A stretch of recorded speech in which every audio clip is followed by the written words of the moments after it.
Day 26 of Heel.Sit's Train Your Dog Month series.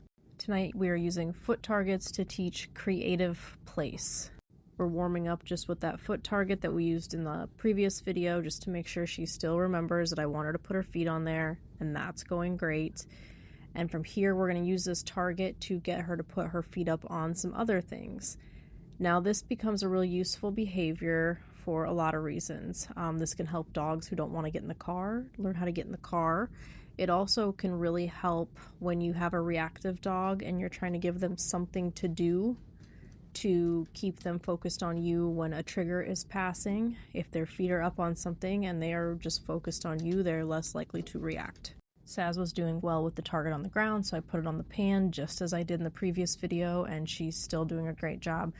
So now I'm doing a little bit of duration work, treating her in place. I'm moving around her to see if we can get that stay. If she goes into a down, I'm just waiting for her to fix it on her own, letting her know that this is the behavior I want when her feet are up on things, not the down. This kind of work is also really great for fitness activities and body awareness, teaching her where her feet are. The target on the pan was going well, so I put it up on this tub that's full of snuffle mats because it just happened to be handy and it was heavy enough that it's not going to fall over if she jumps on it. But she does think it's a little too similar to like a platform, so she's getting her whole body up there, which is not really what I'm going for.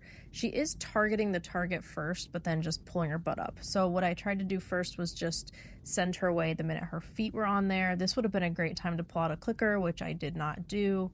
So I let her try a few times, and again, she is hitting that foot target every time, but then just hopping the rest of the way up. I'm not really concerned about that. This is just telling me that this is confusing to her. I also don't really want to lure her into position because I want her thinking about that foot target. So instead what I did was I put the tub on its side, which you see it is slipping a little bit. So that's not ideal. If you're training this at home, try to do this on a not slippery surface or with things that aren't going to slip. But on the side, she gets it right away. She's hopping right up and putting her feet right on that target. So this is more what I want. We would use this out in public, like, hey, you're going to put your feet up maybe on like a windowsill or a step or the bumper of our van or maybe on my knee. You would use this maybe if you didn't have anything nearby that you could ask your dog to actually place on. But also this kind of work, it takes a little bit more focus. So if you're worried about your dog staying focused on you while a trigger passes, having them put just 2 feet up might be the answer, because again, it's going to take a little bit more body and brain awareness and keep them from really focused on that trigger. So that was going well enough that then I tried to put the tote down again to see if she would remember to just touch the target, and she didn't. So then I just put the pan in the way so she could only really get her 2 feet on there. And you can see with that in the way, this was very clear to her. Oh, so then I could have taken the pan away to see if it stuck, but instead we moved on to the chair.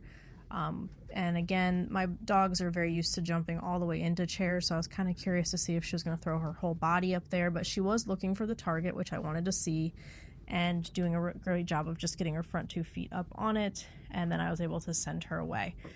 So again, this is going to take a little bit more focus than asking her to just get up and sit in the chair, because she has to really be more aware of her body and how she's standing, her balance and stuff. So again, great for fitness, but also really great for keeping your dog's attention on what they're doing instead of things passing.